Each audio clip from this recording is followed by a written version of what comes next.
Lapis, ating ikumpara sa hinagpis. Simula na kilala kita, puno ang puso ko ng ligaya. Hindi maubos ang tawanan pag magkasama tayong dalawa.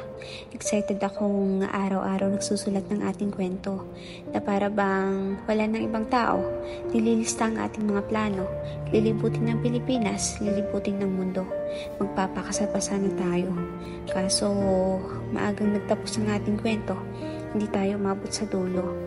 Kaya siguro lapis ang nagamit na panulat para madaling mabura kasi maagang nagwakas. Pero sana ganun kadali. Sana madaling burahin ang nakaraan natin. Masyado palang matalas ang lapis.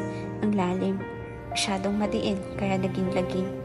Yung tusok ng dulo sa puso, yun pa rin ang nararamdaman ko. Ramdam ko ang pait ng mundo. Sana bukas magamit na ang pambura para mawala na sa puso't isip ang nakaraan natin dalawa.